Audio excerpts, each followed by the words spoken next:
concludes general questions. The next item of business is First Minister's questions, and at question number 1, I call Douglas Ross.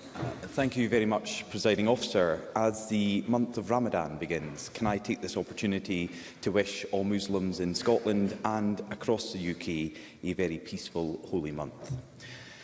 The First Minister's party said this when asked by journalists just last month if they had lost 30,000 members. As the SNP clearly stated when asked, fewer than 300 members have left the party over the period. The quote continued, "This story is both malicious and wholly inaccurate. Fortunately, few people are gullible enough to believe it." It's since emerged that the story is 100% correct. So why did Nicola Sturgeon's party, the party of government in this Parliament, lie to the press and the public? On matters for which the Government has general responsibility, First Minister. Presiding Officer, can I begin by wishing Ramadan Mubarak to our Muslim community. I think I am in the very privileged position of having, of any constituency in the country, the highest proportion of Muslims living within my Glasgow Southside constituency. I know the holy month of Ramadan is a very special time for Muslims, and I wish them all the best during it. On the issue of SNP members, that issue has been well canvassed over the last few days. I've got nothing to add to what I have already said, except this, Presiding Officer. The SNP remains the only mass membership party in this country. We have by far more members than any other party represented in this chamber. And I think, Presiding Officer, I can say with some confidence that the SNP has more members than all other parties in this chamber combined. However, I can't say that with absolute certainty. So let me say this finally to Douglas Ross. If he wants a conversation, a debate, an interaction about party membership figures, then that surely should be a meaningful one where we can compare and contrast. So before we go any further, will Douglas Ross share with the Chamber how many members his party has? Douglas Ross. I thought it's very interesting. It's very interesting Thank you. That the First Minister... Thank you. Members, excuse me. We will hear Mr Ross. It's very interesting that the First Minister speaks about confidence in numbers, because those seeking to replace her had no confidence in the numbers her party's chief executive and her head of communications issued to the press. And this is an important issue here in the Scottish Parliament. This is an important issue here in the Scottish Parliament. Excuse me, Mr Ross. Mr Ross is seeking to ask a question of the First Minister. Can we please do Mr Ross the courtesy of listening? Thank you. Mr Ross. And this is an important issue here in the Scottish Parliament for the Scottish Government, because they lied. They lied to the press and they lied to the public. That is absolutely clear. And Nicola Sturgeon is treating the Scottish public like idiots with this embarrassing defence. Mr Ross, if I could just remind you of the requirement of all members to treat one another with courtesy and respect at all times. No, and of what not only I, but my predecessors, those who have sat in this chair before me, have said with regards to the use of particular language in the chamber. But I think everyone has accepted that the SNP lied over these figures. And the defence from Nicola Sturgeon is embarrassing. The SNP and their story went on like this. They said you don't have points of order. You don't have points of order during First Minister's questions. The SNP said the story.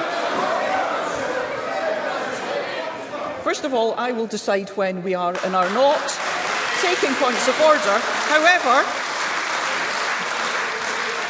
as is established convention, I will not be taking a point of order until the end of this session. Mr Ross. Well, they don't seem to want to hear this, and I wonder why, Presiding Officer, because the SNP's story on these figures continued that the impression in the media was flat wrong. It was malicious and wholly inaccurate. They went on to say nobody was gullible enough to believe the reported reduction of 30,000 SNP members. But the truth is the SNP as a party did lie. That's why their chief executive and the head of communications has resigned. So why would anybody be gullible enough to believe that Nicola Sturgeon was unaware of what her chief executive and the most senior members of her own party were up to? Before the First Minister begins, I will remind all members of the requirement in this chamber. We do not use the word lie in this chamber. First Minister. Presiding Officer, I think the only character that is being revealed in this chamber today is that of Douglas Ross. Now,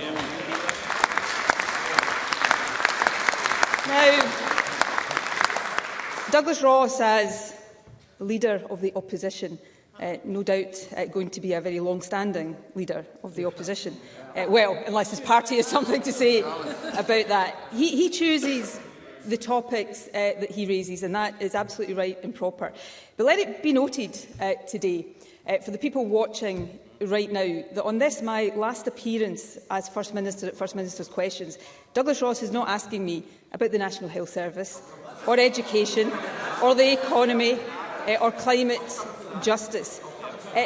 But this is the topic he has chosen: party membership figures. So that is fine. But if we are to have a proper interaction, I don't think Conservatives, given yesterday's events in the House of Commons, should be lecturing anyone about honesty and integrity.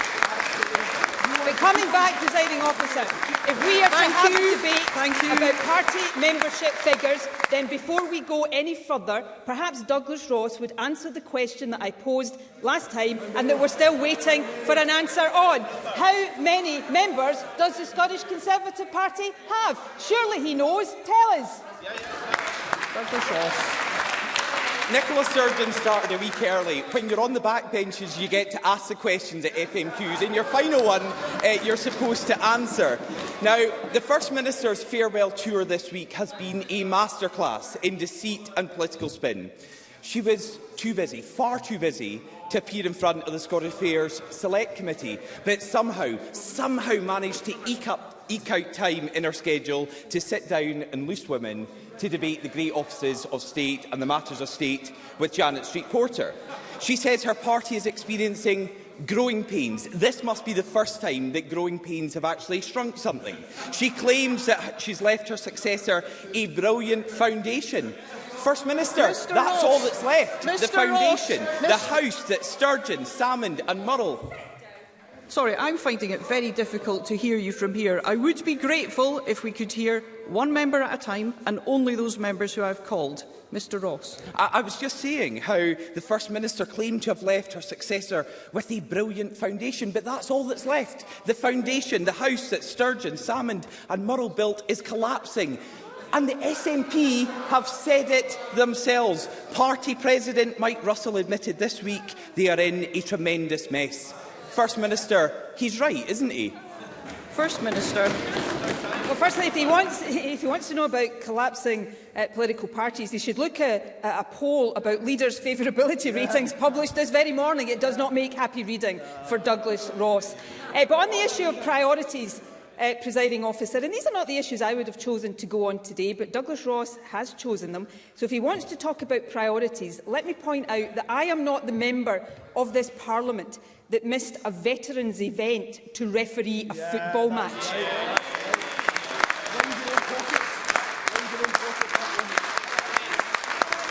Thank you. Secondly, on that point, Presiding Officer, I am not accountable to the House of Commons. I am accountable to this Parliament. I know Douglas Ross has difficulty deciding which Parliament is more important to Scotland because he's got one foot in each. But I know which Parliament is most important to Scotland, and it is this one, our Scottish Parliament. And finally, Presiding Officer, I am proud of the record of the government I have led through some of the toughest times Scotland has faced in recent history. But ultimately, the only people who will cast a verdict on the record of my or future government are the people of Scotland. And in my time as First Minister, they have had 8 opportunities to do that. And on each of these 8 opportunities, they have voted for me, for the SNP and for my government. That's a record I'm very proud to stand on. Douglas Ross. Well, if the First Minister is proud of her record in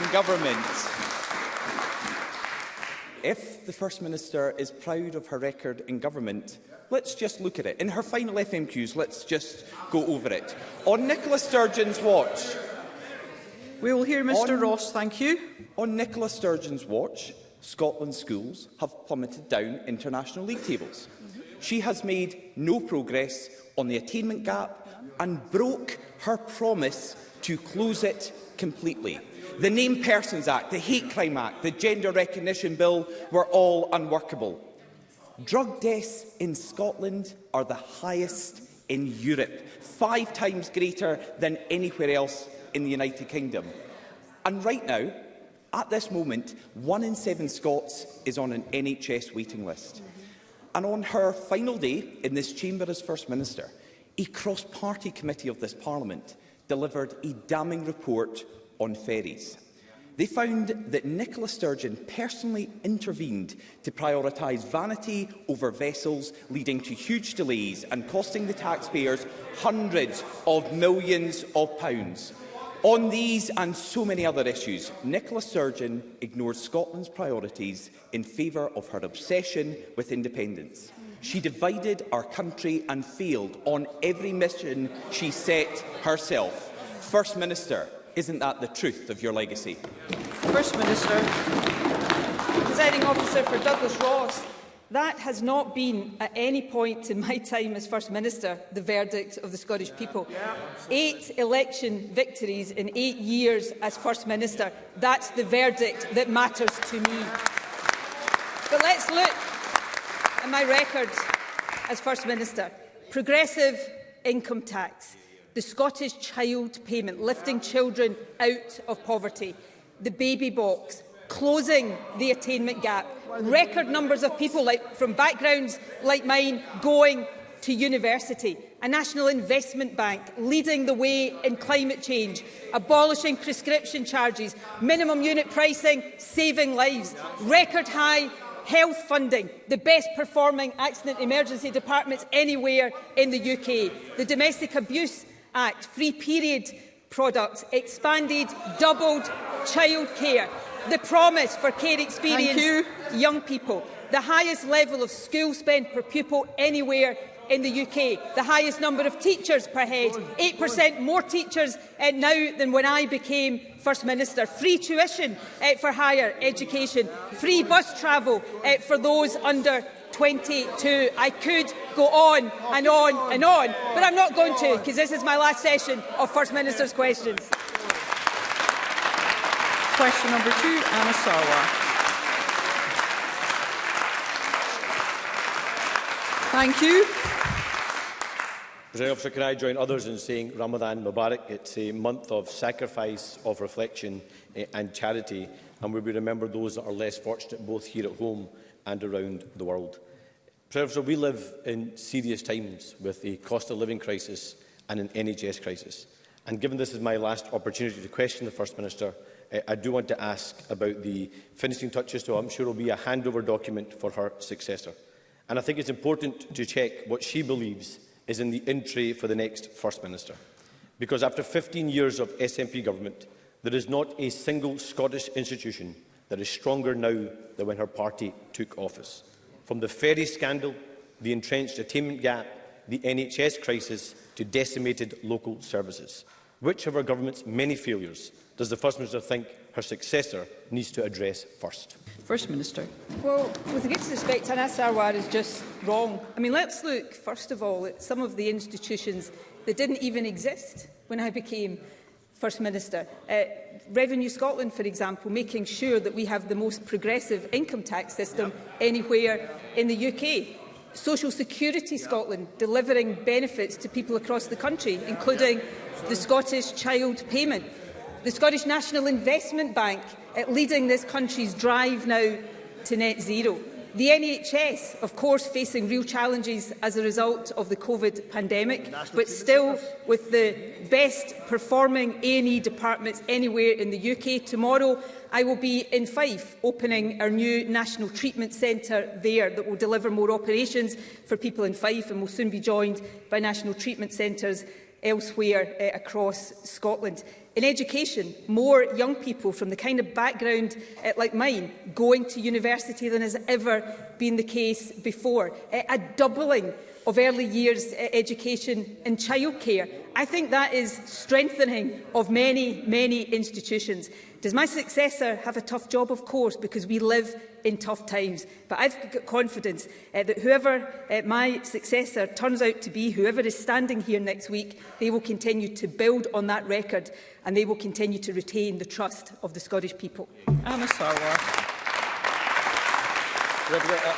I know Nicola Sturgeon can try and take credit for lots of things. I'm not sure she can take credit for creating the National Health Service. I think that might have been the previous government. Now, Nicola Sturgeon likes to talk about records. Here are just a few set in her time, piling up in her successor's sky-high entry. Record A&E waiting times, with 1 in 7 Scots on an NHS waiting list. Record drug deaths. Record vacancies for nurses and doctors in our NHS. Record levels of children without a home. Record levels of homelessness. I could go on and on, but seeing as it's our last First Minister's questions, I won't do that. It is hard to see how her successor will be able to fix these problems as they were sat round the Cabinet table with her. The decisions taken around that Cabinet table resulted in over £3 billion of taxpayers' money wasted since 2007. That's £1,200 for every household in Scotland. And at the same time, they spent public money to build a culture of cover-up and secrecy, which is now beginning to unravel, all while Scots struggle to keep their head above the waterline. And given the scale of the challenges piled up in this entry, does the First Minister agree with 2 of the 3 SNP candidates that mediocrity, continuity and incompetence won't cut it?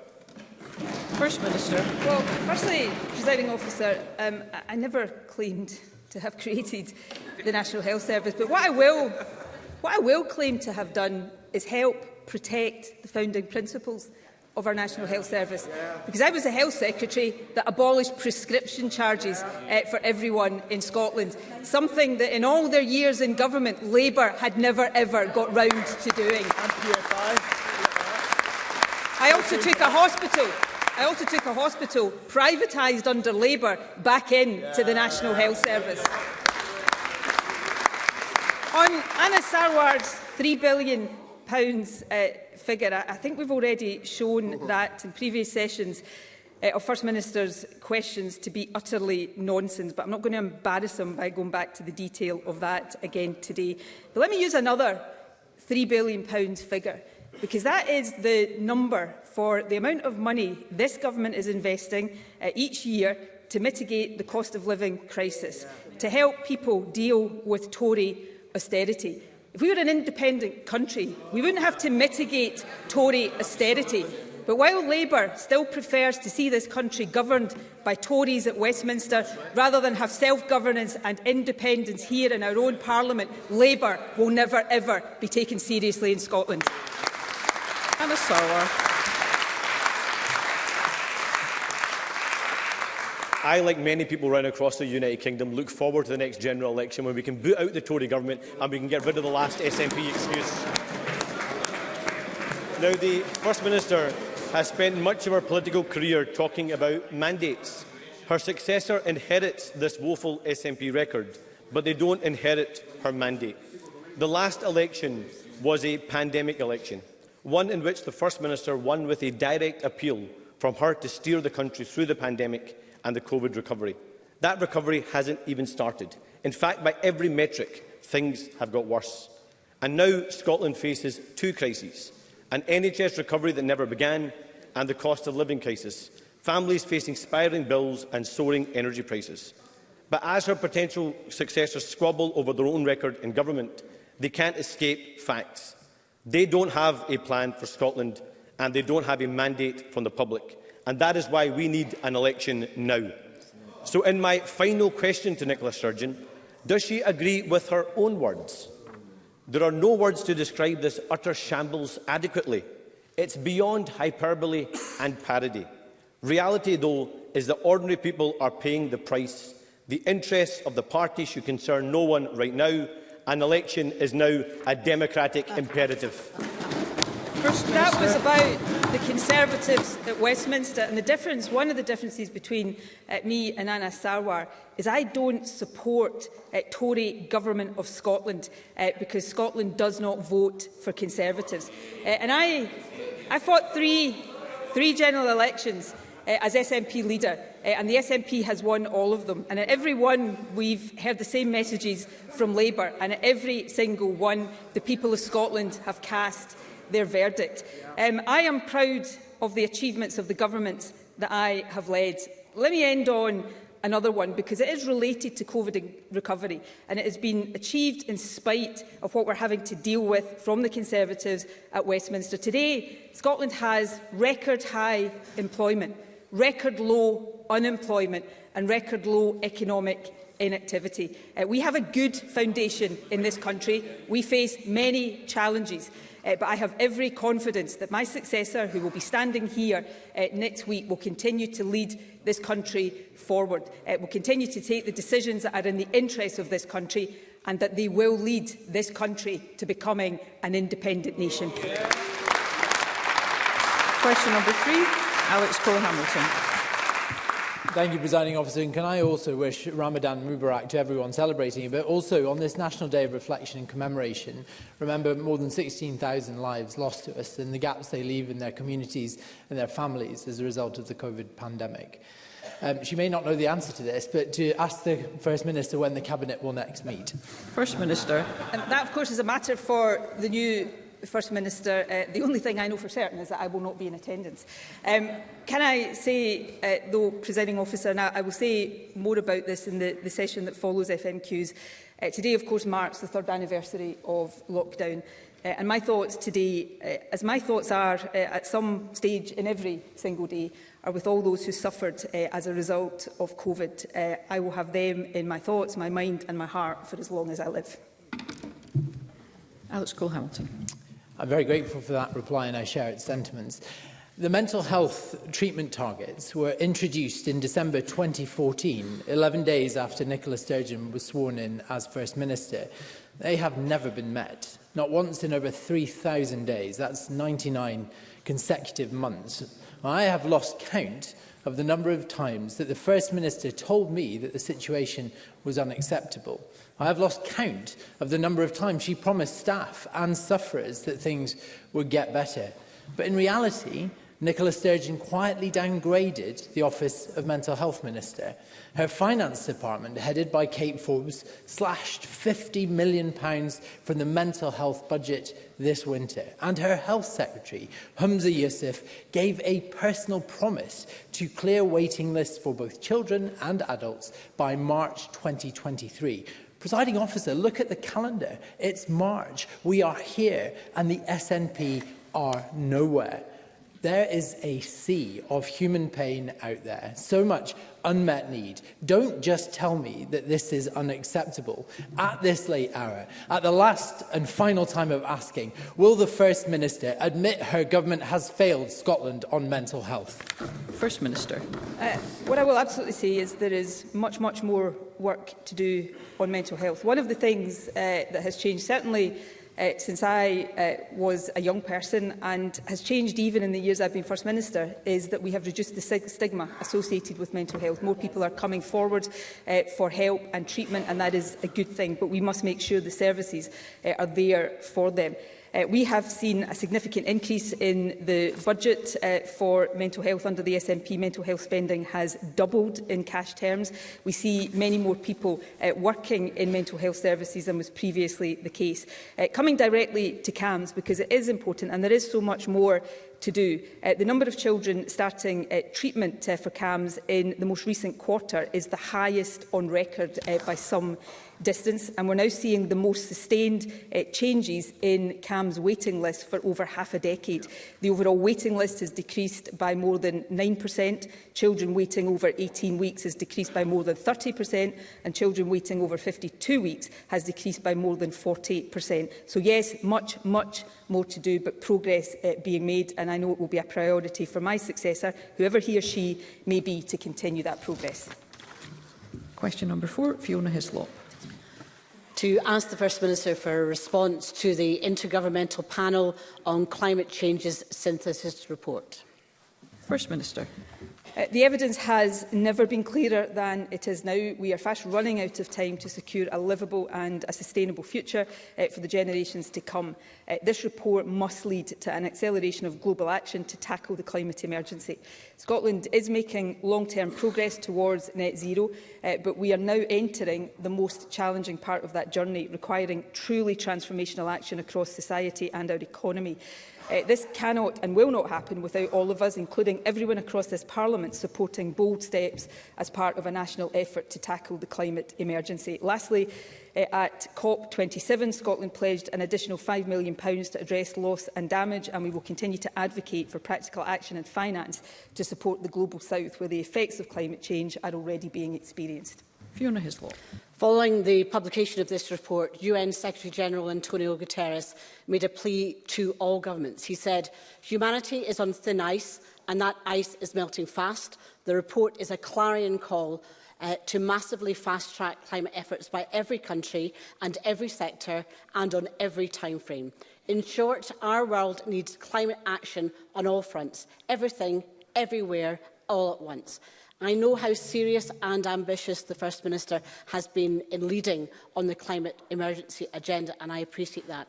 Does she agree that this stark assessment must lead to transformational and accelerated action by all governments, local government, the UK Government and her successor here in this Parliament to combat climate change?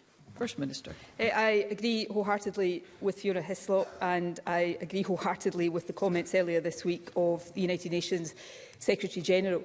There's no doubt that we need concerted action, accelerated action on all fronts. I'm proud that Scotland is, and we are recognised as being, at the forefront of the global journey to reach net zero emissions and a climate-resilient future. This Parliament's ambitious climate change legislation requires all of us, governments, individuals, communities and businesses, to take lasting action to drive down our emissions in a way that is just and fair for all. But we also need to see action and much higher ambition from the UK Government on the solutions for net zero that are currently reserved to Westminster, and of course we need other countries across the world to match that ambitions too.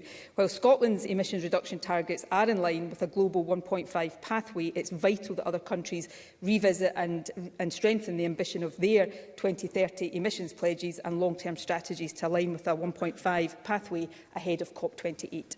Liam Kerr. Very grateful, Presiding Officer. The IPCC report.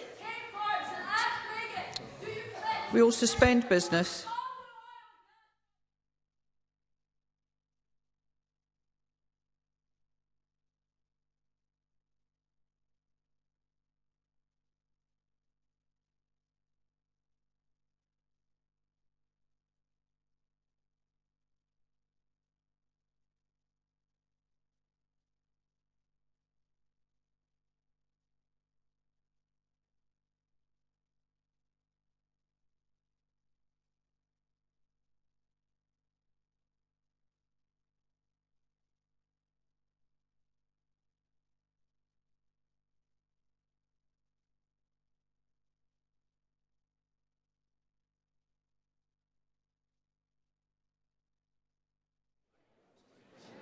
Okay, thank you. We will resume business, and I would ask Liam Kerr to begin his question. Thank you. Very grateful, Presiding Officer. The IPCC report made stark warnings about how, if we're to have any hope of tackling the climate emergency, we must look at all green generation technologies. Now, given that countries such as Japan, Germany and France are swinging behind nuclear-generated energy, which is a zero-emission clean energy source, isn't it now imperative that the First Minister's government looks again with an evidence-based and a science-led assessment at its knee-jerk banning of new nuclear in Scotland? First Minister. Can I firstly agree with the sentiment behind that question? We all have to up our action on this, and green energy generation is a vital part of it. But I don't agree on the question of nuclear. Nuclear energy is very expensive. We still don't know what to do with the waste long term. And of course, not all other countries have Scotland's offshore wind potential, for example, green hydrogen potential and other renewable sources of energy potential. You know, Scotland right now gives us the potential to generate up to 28 gigawatts of renewable energy. That is massive. That will enable us to export as well as meet our own needs. So I think we should focus on renewable, clean, green, renewable energy. That's not just right for the environment. That gives us the opportunity to boost industry, the economy, and create tens of thousands of jobs in the future. That's where the focus of this and future Scottish Governments should be. Colin Smith. Thank you, Presiding Officer. This report is the starkest warning yet that while our world leaders fiddle, the world burns, and we're not on track to hold global warming at 1.5 degrees. But does the First Minister accept that as she leaves office, Scotland is also failing to meet our climate targets? As the Climate Change Committee warns, Scotland is missing so many of those targets that are in danger of becoming meaningless. Now, given that transport remains the biggest source of emissions, does the First Minister regret the savage cuts made to our rail and bus services on her watch mean, well, the dip in car use since 2016 is 12.5%, the collapse in rail numbers is over 50%, and bus passenger numbers is over 40%. And does she agree it is a priority for her successor to reverse the cuts that she made to those services? First Minister. Well, no, I don't regret public ownership of our railways. I don't regret the changes to bus franchising. And I certainly don't regret the free bus travel for pensioners and all young people under 22, encouraging people to use public transport. But I do agree that Scotland, like all other countries, must do more. Scotland is doing more to cut emissions and to tackle climate change than almost any other country in the world. I've been privileged to attend COP climate change summits over many years now, and there is a recognition for Scotland's leadership, if not here in this Parliament, then certainly amongst countries overseas. But the bar of world leadership is too low. Every country needs to do more, and we need to do it with urgency, and Scotland must continue to lead by example. Mark Ruskell. Thank you. This report is also a reminder that extracting every last drop of oil and gas today will condemn future generations to climate breakdown. Independent research commissioned through the Butte House Agreement has shown that North Sea oil and gas output will continue to fall, while a just transition can deliver an increase in jobs in the years ahead. So can I ask the First Minister, what kind of leadership do we need from the Scottish Government to ensure a future for both workers and the climate?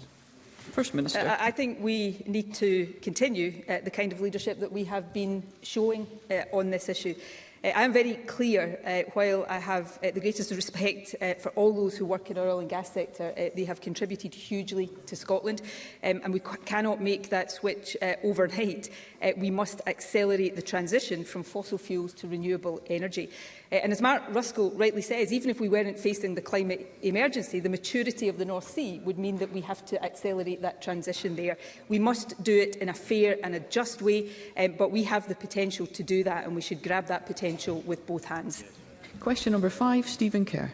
Ask the First Minister what the outcomes have been of the Scottish Government's defining mission to tackle the poverty-related attainment gap. First Minister. Well, this Government's commitment is to substantially eliminate the poverty-related attainment gap in this parliamentary term, and good progress is being made. The latest achievement of Curriculum for Excellence levels data demonstrated the biggest single-year decrease in the poverty-related gap in primary numeracy and literacy levels since records began. We are improving outcomes for young people impacted by poverty beyond school too. The percentage of 2021-22 school leavers in a positive initial destination is the highest on record, and the poverty-related attainment gap is at a record low, down 2/3 since 2009-10. More young people than ever from deprived communities secured a place at university, and the previous Commissioner for Widening Access described our approach as an unambiguous success. Presiding Officer, that is a record I am proud of, and I very much look forward to seeing my successor build on it. Stephen Kerr.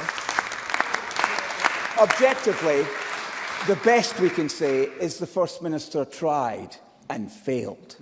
Because education in Scotland is poorer. Here's her record. Fewer maths teachers, fewer technical education teachers, fewer computing science teachers, fewer language teachers, narrowing subject choice, plummeted down the international league tables, and on CFE levels in primary schools, literacy falling, reading falling, writing falling, numeracy falling, a widening attainment gap, and falling attainment overall. Can she honestly stand there, hand on heart, and say that education was her top priority? First Minister. Yes, I can. Now, Stephen Kerr asked me in his question about outcomes. I'm just checking that that was the word in his question. So I gave him the data on the outcomes, and he obviously didn't like it. So he wants to talk about inputs. So let me talk now about inputs. When I became First Minister, the number of school teachers in Scotland was 49,521. Today, the number of school teachers in Scotland is 53,459, an 8% increase. In early learning and childcare settings, the numbers have increased as well. In Scotland, we have the most teachers per pupil in the UK, and education spend per person is higher than in either England and Wales. In Scotland, we have 7,573 teachers per 100,000 pupils. In England, where the Tories are in power, that is just 5,734. In Scotland, we spend £7,600 per pupil. The Tories in England spend just £6,700. Yes, I am proud of this government's record on education, and I really do look forward to seeing it being built upon. Paul McLennan. Thank you, Presiding Officer. The recent Institute of Fiscal Studies analysis of Scottish tax and benefit reform found that lowest income families in Scotland are significantly better off, around £2,000 on average, as a result of this SNP Scottish Government's progressive tax and benefit policies. If this can be achieved with limited powers, how much further does the First Minister think we could go if we weren't beholden to a UK Government with policies that directly undermine this Government's mission to tackle poverty? First Minister. I thank Paul McLennan for that question. And again, and this may be the last opportunity I have to point it out, it is really obvious how uncomfortable the Conservatives become in this chamber when we are talking about poverty. And I think that should be noticed. The Institute for Fiscal Studies rightly acknowledges the impact that progressive choices are having for low-income families. They highlight, and I'm going to quote briefly, Presiding Officer, that the Scottish Government have made clearly a distributional choice to channel a lot more money towards low-income families with children in particular, and that has a meaningful impact on incomes. If I had to single out the thing I was proudest of, it is that, helping lift children out of poverty, in marked contrast to the approach of the UK Government's welfare system, where they push children into poverty. That's the difference, that's the contrast. Question number 6, Jackie Baillie. To ask the First Minister what action the Scottish Government is taking to tackle the reportedly high levels of delayed discharge, which are estimated to have cost over £161 million in 22-23 to date. First Minister. Earlier this year, we allocated an additional £8 million to support health and social care partnerships to secure extra provision of 300 interim care home beds. To date, this has enabled 408 people to be discharged from hospitals to these placements, with a total of 633 people currently benefiting from an interim care placement. As part of the work of the Ministerial Advisory Group on Health and Social Care Pressures, we continue to work tirelessly with health boards and health and social care partnerships to ensure we are doing everything possible to support people out of acute settings and back into the community when it is clinically safe to do so.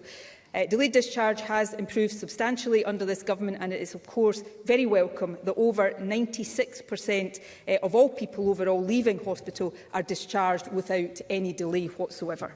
Jackie Baillie. Can I thank the First Minister for her response? Since she took office, over £1 billion has been lost to delayed discharge. At her very first FMQs, I raised cancer treatment delays. In 2014, 94.2% of patients started cancer treatment within 62 days, with a maximum wait of 187 days. This is now declined to 74% of patients starting treatment within 62 days and a maximum wait of 326 days.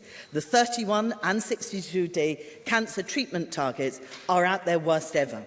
When the First Minister entered Bute House, 148 patients waited over 12 hours in A&E. Now it's 6,600. 3,118 people were on waiting lists. Now it's 7,700. There were 6,200 children waiting for access to mental health services. Now it's over 7,500. Nurse vacancies have risen from 2,000 to almost 6,000. And in 2014, there were just 15 excess deaths. Now there are almost 4,000. Life expectancy in Scotland has gone backwards on her watch, and that is shameful. And as if that wasn't bad enough, the First Minister gave us Hamza Youssef, the worst health secretary since devolution. Let me make one final plea to the First Minister. She gave a commitment 2 weeks ago to look into the case of 9-year-old Harvey Martin, who has scoliosis and urgently requires surgery. Desperate for help, Harvey sent the First Minister a video message and she has not yet replied. So before the First Minister leaves office, will she reply to Harvey and help him get the surgery he so desperately needs? First Minister.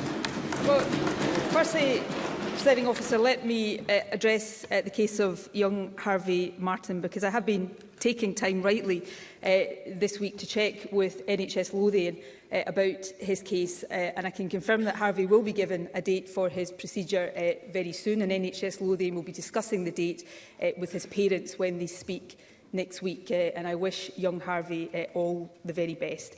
On cancer waiting times, more patients have been treated on both the 62 and 31-day pathways in this latest quarter compared to the previous quarter, compared to the same time last year, and indeed compared to the last full quarter pre-pandemic. More to do, but progress being made. Of course, Jackie Baillie's question was about delayed discharge, and I'm going to therefore end on that. Before I do, let me reflect on the fact that Jackie Baillie asked me my very first question as First Minister, and she is today asking me, if not the last question, then the last scheduled question on the order paper. Of course, when she asked me my first question, she was standing over there as the principal opposition representatives. Now she is over there. That says a great deal about the verdict of the Scottish people in the intervening period, Presiding Officer. And of course, I'm still standing here, which also says a lot about the verdict of the Scottish people. But finally, Jackie Baillie likes to do comparisons. So finally, on delayed discharges.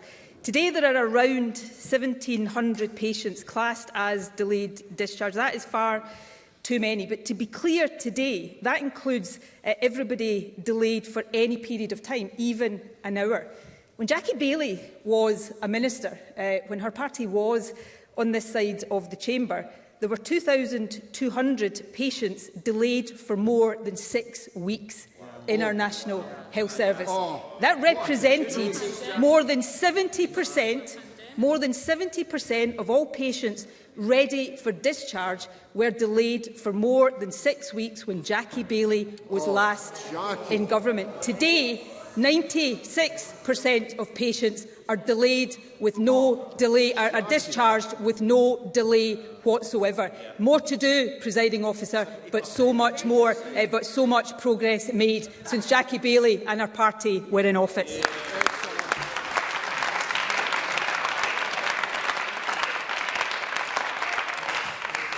That concludes First Minister's questions.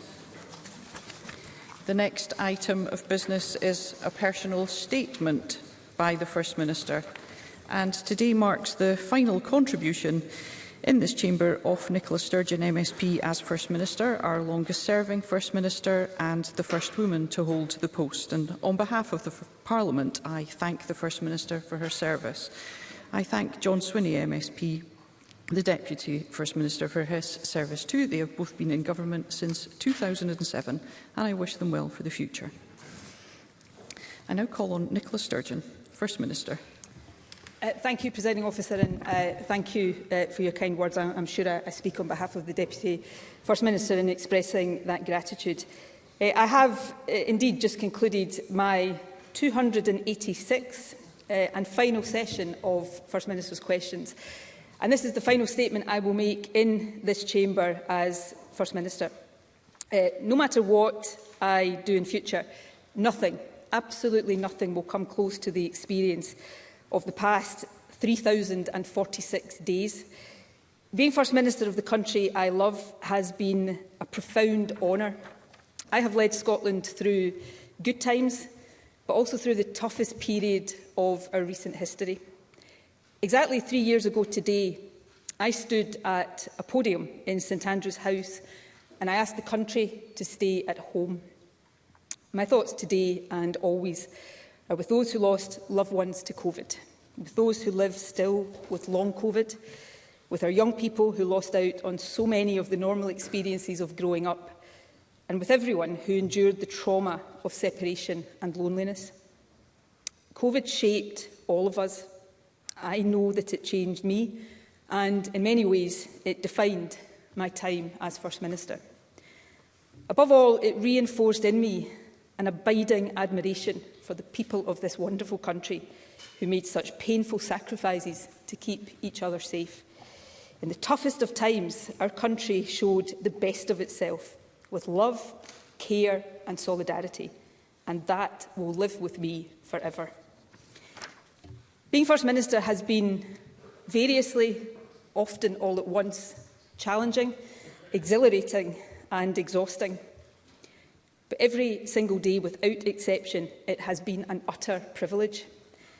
I have set out already my reasons for stepping down now. I won't repeat them today. Suffice to say, I know in my heart that this is the right time. After more than 35 years in politics, 24 years in this Parliament, 16 years in government and more than 8 years as First Minister, it is time for Nicola Sturgeon, the politician, to make a bit of space for Nicola Sturgeon, the person. It's time for me to contribute in a different capacity to the causes I care so deeply about: gender equality, care experienced young people, climate justice, and always, until the job is done, winning Scottish independence. And no matter how difficult change may be, I know also that it is right for my party, the government and our country that I now make way for a new generation of leadership. I have made my fair share of mistakes in the past 8 years, and of course there are things I wish I had done better or differently.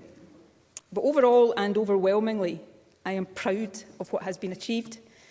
The doubling of early years education and childcare, the Scottish Child Payment, widening access to higher education with a record number of young people from backgrounds like mine now going to university, minimum unit pricing, a policy that is saving lives, a publicly owned, mission-driven national investment bank, and putting the climate emergency at the heart of all we do. Just a few of the many policies that I believe will have a lasting impact on our country. As the first woman to hold this office, advancing gender equality has also been very close to my heart. My cabinet has always been gender balanced. This Parliament legislated for free period products and strengthened the law on domestic abuse. And less tangibly perhaps, but just as important, no girl in our country now has any doubt that a woman can hold the highest office in the land. I heard a phrase the other day that really struck a chord with me. When women lift, girls rise. I've tried as First Minister to put that into practice, and I will continue to do so for the rest of my life. Presiding Officer, there are countless people who have supported me along the way. Today I want to say a heartfelt thank you to just some of them.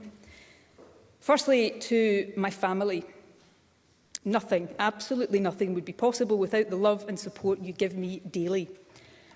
To my extended family, the SNP, the party I joined at 16 when, on a good day, we would hit 12% in the opinion polls.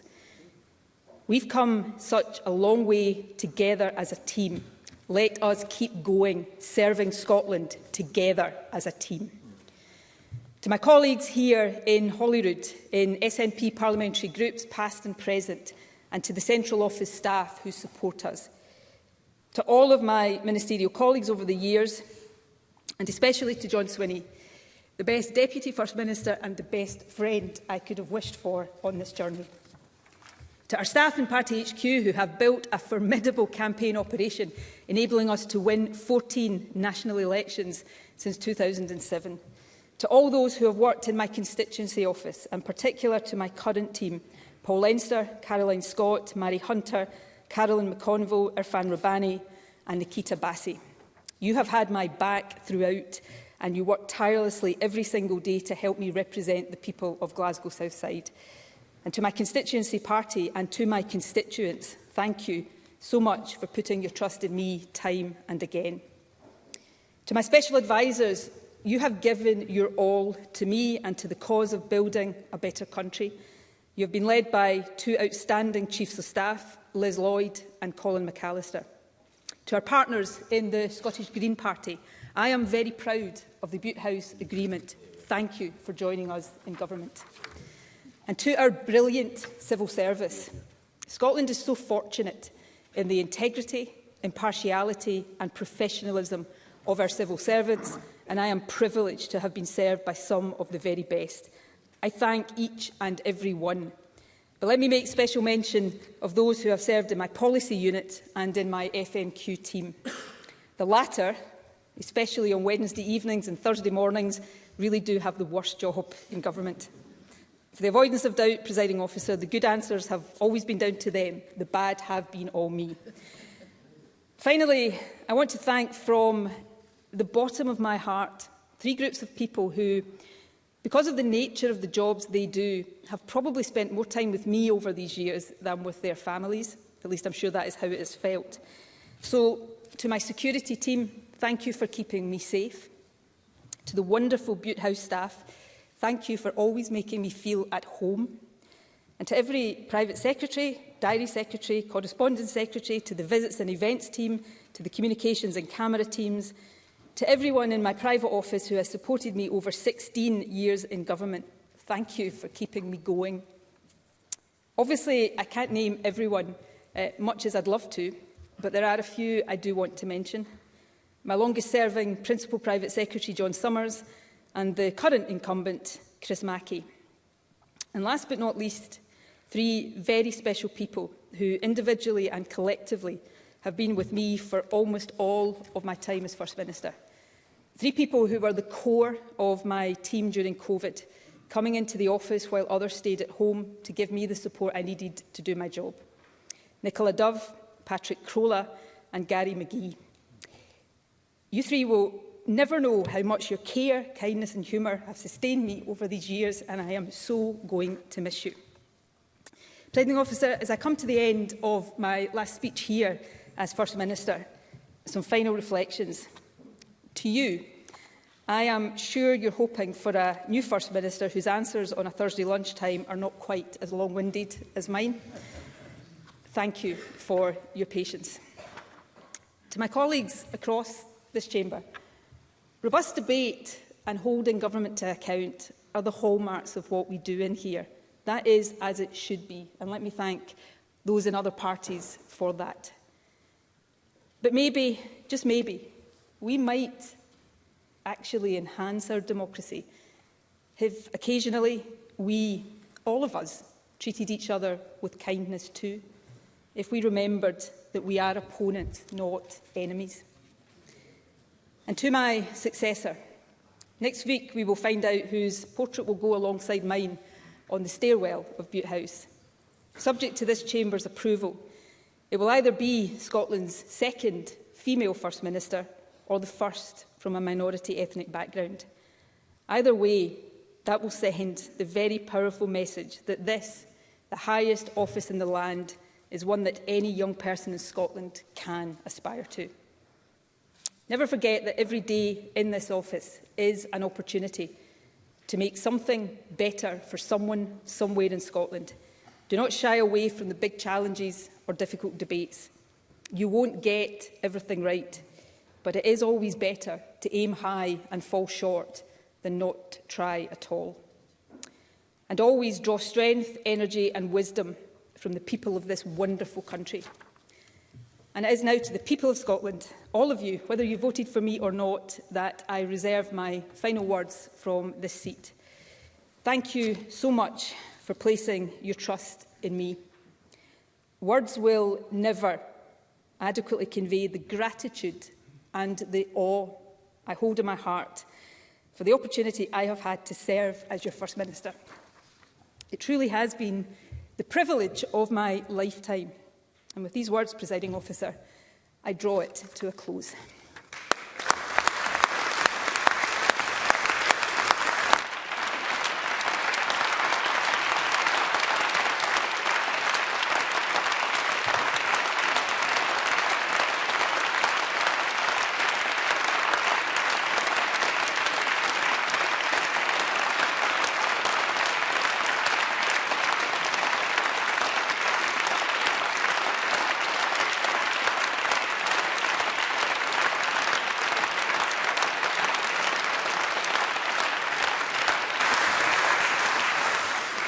Thank you. That concludes the statement by the First Minister. I will now call on other members to respond, and I call on Douglas Ross. Thank you very much, Presiding Officer. And while I believe the First Minister and I see each other as adversaries rather than allies, and probably the final session of FMQs reiterated that impression, let me add a little balance in my final remarks to Nicola Sturgeon as First Minister. When Nicola Sturgeon leaves office, she will bring to a close a political career in this chamber that few, if many, can or will match in its length. 24 years of service to her constituents so far, 16 years as a government minister and over 8 years as First Minister. Indeed, since 1999, she has been a permanent fixture in this Parliament and on our party's front bench. In these times of political turbulence, that is staying power that many of us could only ever wish for. She has been a formidable campaigner, as her political opponents over the years can unanimously agree on. And no one can deny that Nicola Sturgeon has left, for better or worse, a mark on our country. We have all lived through the Sturgeon era of Scottish politics, and that era is now coming to an end. And nowhere will that change be felt more keenly than within the ranks of her own party. But returning to the government role, and as First Minister, for Nicola Sturgeon and her predecessors and successors, it remains the rarest of honours. And even rarer still for what Nicola Sturgeon described herself as a working-class girl from Ayrshire. I recognise the positive message it sends that in Scotland every child should have the ability to reach the heights that they dream of. And you know what, Presiding Officer, sometimes dreams do come true. I stand here in this chamber as the only recent politician to beat Nicola Sturgeon. I won the bet The bet I had with Nicola Sturgeon, made back in 2021, £100, and I won that.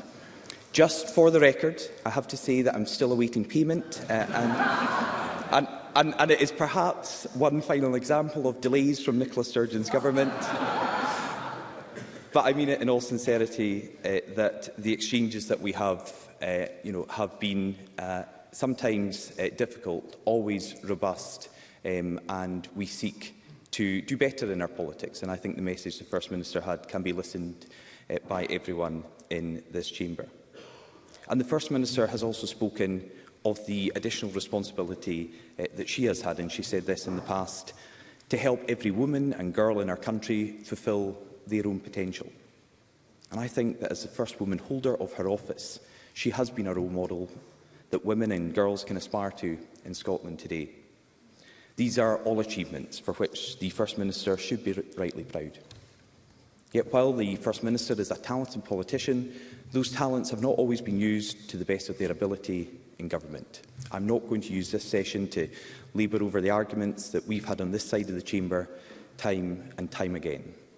I simply say this, that on her first day in office, Nicola Sturgeon promised to be the First Minister for all of Scotland, regardless of your politics or your point of view. But for some, too often she used her position to further her party's political objectives, rather than bring the country together and govern in all of Scotland's interests. However, I accept that holding the high office is a great burden and honour. And I think it is right that on this day of all days, we acknowledge the difficult responsibilities that the COVID pandemic placed upon those in power.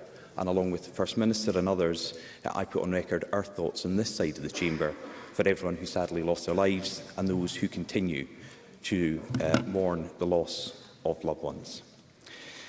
As I said earlier, it's no secret that the First Minister and I are not best friends, and I'm sure she won't miss our weekly FMQ exchanges as she watches on from the backbenches.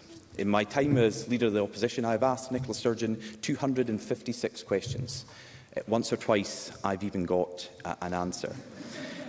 But away from this chamber, I know that political leadership also takes a personal toll on those who attain the highest office, and it takes a toll on those closest to them as well.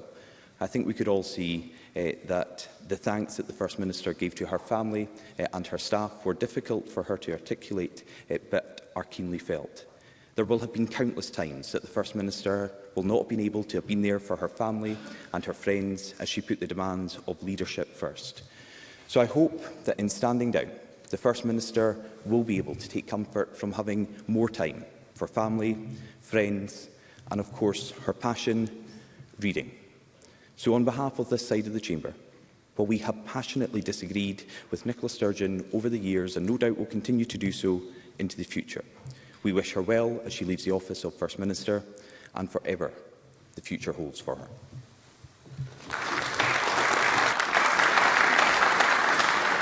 Thank you. I now call on Anna Sarwar.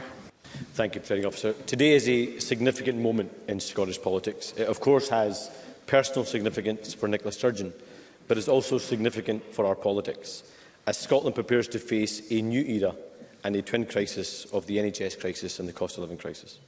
And I'd like to start by placing on record my respect and recognition for Nicola Sturgeon's more than 20 years of public service. I first met Nicola Sturgeon when I was a teenager, and that's not meant as a disparaging comment, it's a compliment. And it's safe to say that both of us have grown up and changed a lot since then. Regardless of our many differences, even our harshest critics would accept that Nicola Sturgeon is an able and formidable politician who has stood at the forefront of Scottish politics for more than 15 years. And while we have disagreed passionately about what is best for the people, I have never for a moment doubted her love for Scotland. And seeing the first woman elected as First Minister, an achievement, Presiding Officer, that cannot be understated, was an important moment for our country. It was a sign to women and girls, regardless of their politics, that there should be no limit to their ambition, that there was no position, no office in the land that they couldn't aspire to, and there was nothing that they should not be able to achieve. Now, I'm sure many people will point towards our more robust exchanges at First Minister's questions, but on many occasions, Nicola Sturgeon and I have attempted to build consensus, particularly in calling out and challenging the rising levels of prejudice and hate in society. And I think this is in part driven by our deep connection with the south side of Glasgow, something that the First Minister herself referenced, the most diverse part of Scotland. And I know how much celebrating the rich diversity in our communities means to her. I would even challenge perhaps maybe she's worn traditional Asian dress more often than I have in my lifetime. Now, there are many things that we can disagree and divide on, but there is one issue which I believe should always unite every political party in this Parliament, and that is the fight against prejudice and hate. In her resignation statement last month, Nicola Sturgeon spoke about the personal toll that politics takes. And I often reflect on how much our politics has changed, how much more divisive it has become, how intolerant it can often be. And the challenge, I think, for all of us is how we build a politics that, of course, allows for strong disagreement, passionate debate, robust arguments, but that never descends into hatred, because far too often, particularly online, our politics does descend into that hatred. But, Presiding Officer, it's not by the praise or the criticism of her opponents that any First Minister will be judged. It will be their record.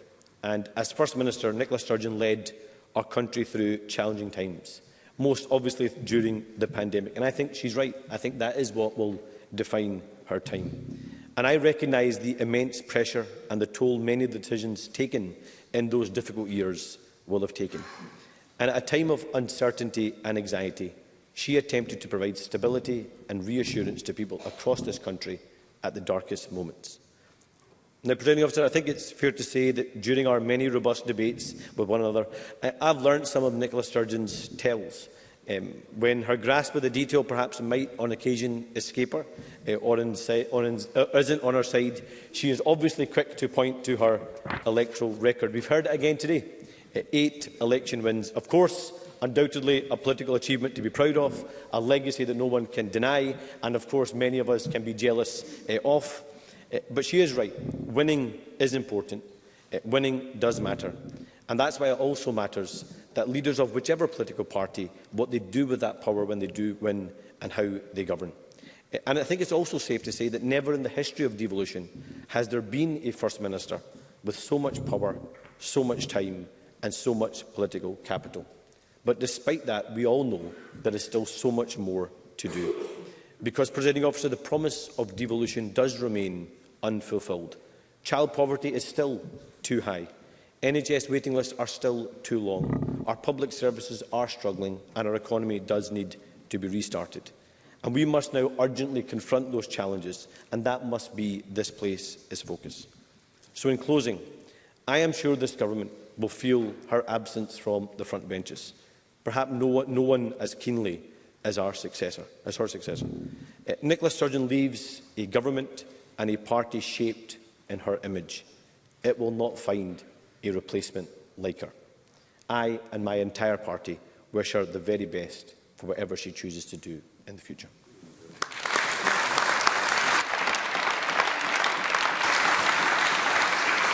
Thank you. I now call on Patrick Harvey. Thank you, Presiding Officer. I'm privileged to be able to offer a few comments from the Scottish Green Party at this moment. And now, over the last wee while, I've heard both the First Minister and the Deputy First Minister reflect on how they might have felt back in their early days as teenage activists if they had known the role that they would go on to play in providing the role of leaders of government for Scotland. But my first memory of meeting Nicola Sturgeon, years before I stood for Parliament myself, was when she was providing opposition, not government. And I'm sure there were times when opposition meant saying no, but in the first year of this new Scottish Parliament, with the rights and equality of a marginalised group on the line, Nicola Sturgeon recognised that when the government does the right thing, the role of opposition involves being constructive. And in the law most often called Section 28, it was a nasty homophobic hangover of the 1980s. And in the first debate about repealing that law, Nicola Sturgeon said Section 28 is plainly and simply about discrimination. It is about singling out one section of the population and labelling it as unacceptable. Now, she was not the only politician saying so. But what she did helped to ensure that that issue was not seen as government versus opposition, and that rival parties with serious disagreements could work between them to find the common ground and work together for the good of the country.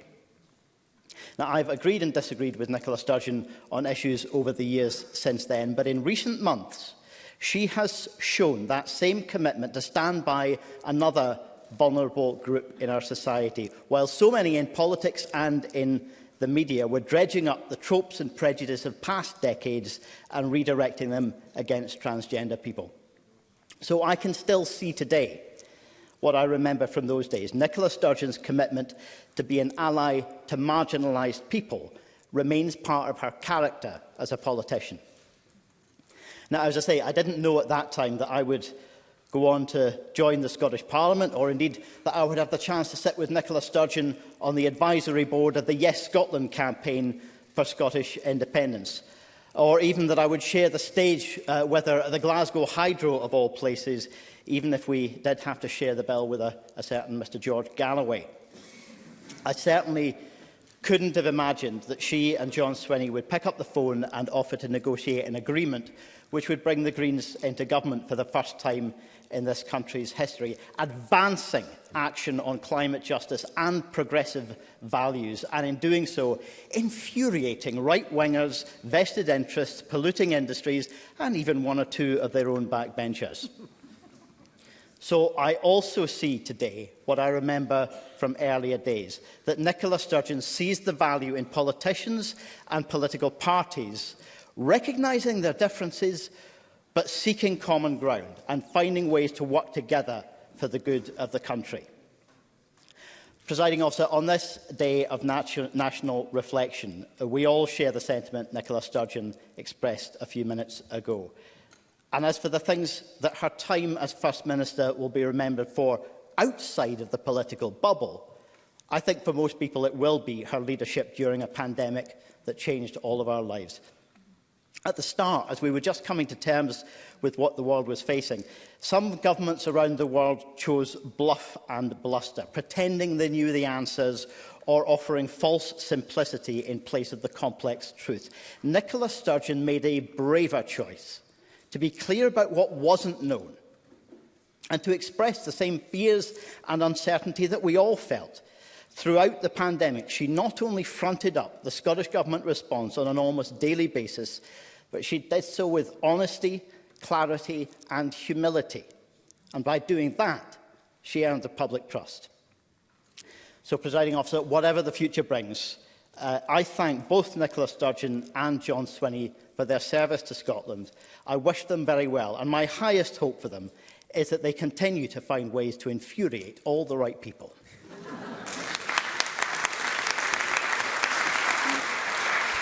Thank you.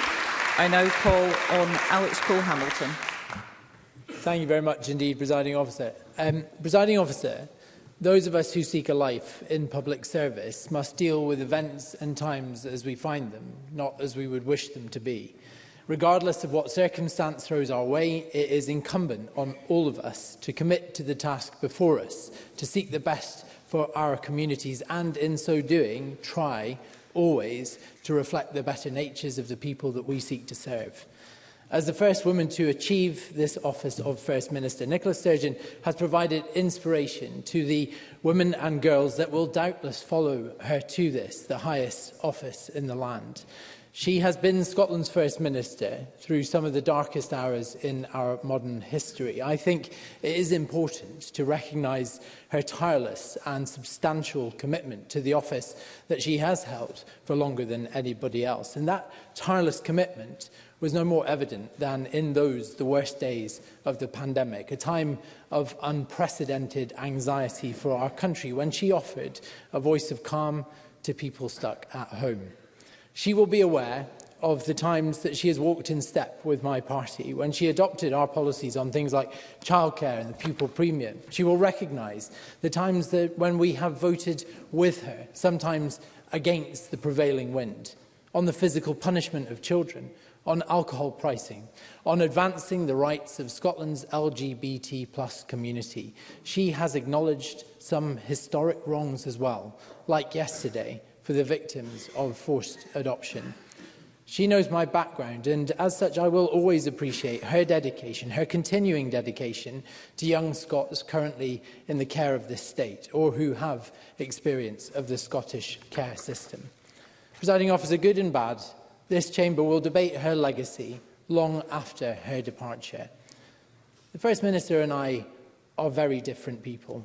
Our visions of the future of Scotland and of the United Kingdom just do not align. But I recognise hard work when I see it. I am also grateful for the kindness that she has done me personally on occasion. Indeed, the words of comfort she once offered me in private conversation when my daughter was hospitalised are something I will not forget. The sands of politics, the Scottish politics, are now shifting in big and unpredictable ways. This is a moment. It is a crossroads, a chance to do things differently, and people are now looking for inspiration. People are looking for new hope. Presiding Officer, I'd like to finish by thanking Nicola Sturgeon and indeed her Deputy John Swinney for both of their service to our country, and I wish them well with whatever comes next. Thank you.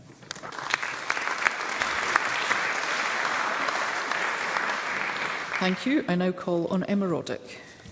Thank you, Presiding Officer. It is truly an honour to be speaking today on the resignation of the First Minister, though it is a decision that I and I think the country are still needing to come to terms with. When the First Minister became the First Minister, I was 17 and I was in the audience at Eden Court where she came to speak to voters and activists about her plans for Scotland. And I'm going to come back to that moment later, but for now I'm going to reflect on that plan for Scotland, because that plan is what brought us the baby box. It's what brought us the Scottish Child Payment, the promise, all emblematic of the progressive values that the First Minister not only brought to the fore of the SNP, but brought so many into the SNP on the back of. Now, Stop the World, Scotland Wants to Get On is rightfully a very famous campaign line of Winnie Ewing's, but Nicola Sturgeon didn't wait for independence to bring it to life. She has been an ambassador for Scotland, and that will serve us well when her successors deliver independence. She's also always stayed true to herself, and as a young survivor of sexual assault, this is the First Minister I watched stand up, not just when it was easy or abstract, but when it was difficult, and say women deserve justice. And I think we can also look at how she's spent the last few weeks in her role, when people can't accuse her of it being about keeping her position next time or winning applause. She has tackled misogyny. She has delivered a very moving apology for historic adoption practices and, of course, spent time with the care-experienced young people of Scotland, to whom she was the first to say the state does not just owe them a home, we owe them our love. And at a time that we were so isolated, so separate, Nicola Sturgeon was trusted, invited and welcomed into millions of living rooms across the country. Now, the last time I was allowed to visit my mother was before the last lockdown, the lockdown that she caught COVID in. And we sat in her garden and she told me all about what Nicola had said to her that morning, talking about the First Minister of Scotland like this was someone from down the road who'd popped in for a coffee. And that's the kind of connection that Nicola Sturgeon has made with people the length and breadth of this country. Which brings me on to the second part of her legacy, because it's not just the policies that she put in place, it is the people she lifted as she climbed. The women that she mentored, inspired, empowered, the people that she told their passion, their voluntary work, their opinions are politically valuable. They'd been disenfranchised and she brought them in and gave them a voice, and they are all a part of her legacy. And that includes me, because that day in Eden Court I got to sit in the front row and ask the First Minister what she was going to do to make sure that more women and girls would enter politics in future. And it's a question that's been thoroughly answered since, but I remember her specific reply to me, because she said, "Well, Emma, I would like to see more young women, Emma, making their voice heard, Emma." And those words led me here, and I think that will be the same for other women in this place, both now and in the future, because I see little girls dressing up as Nicola Sturgeon for World Book Day. And I think the First Minister has very safely achieved the goal that she set out in her statement earlier. She has lifted, and girls across Scotland are rising to meet her. And as one of those girls, I am confident that she will continue to inspire, no matter what she does next. Now, Presiding Officer, this has been a personal contribution, but as I speak on behalf of the SNP today, I know that we all want to thank her for her service, her selflessness and her dignity as First Minister. And I'm going to end just by saying I've read quite a few books on the back of First Minister's recommendations, and I cannot wait to read the books that Nicola Sturgeon is going to write. Thank you.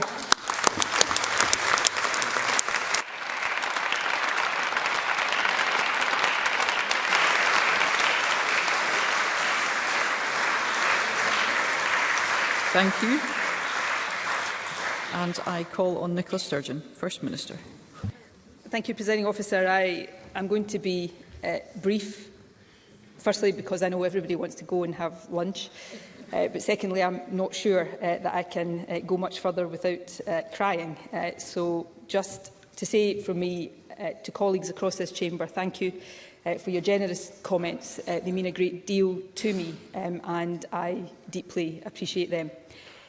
To Emma, I remember that exchange really well, and I cannot tell you how proud I am of you that you now sit in this Parliament making such a positive contribution, and who knows, may one day stand here at this place in our Parliament.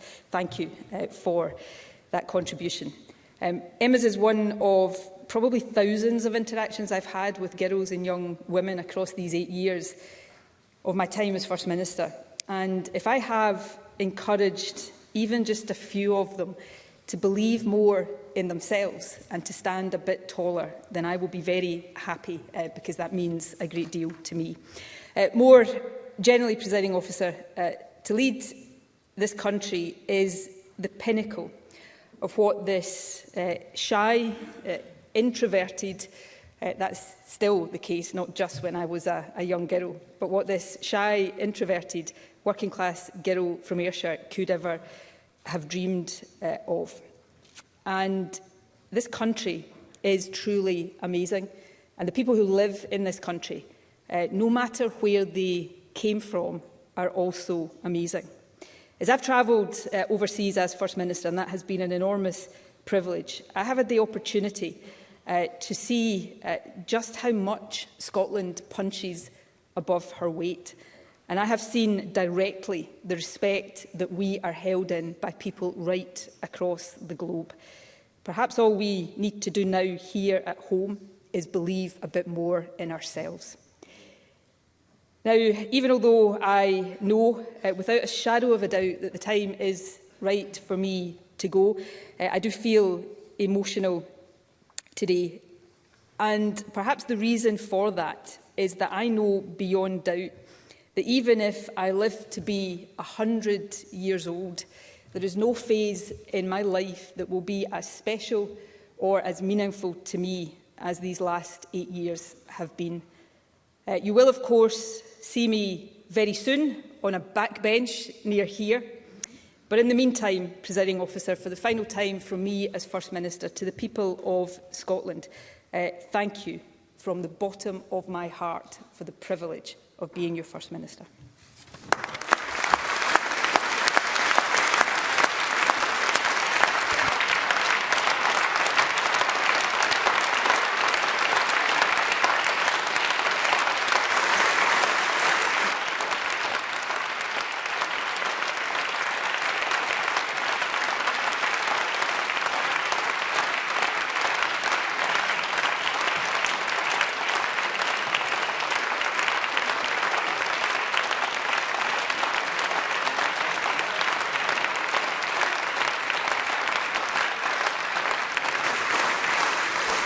Thank you.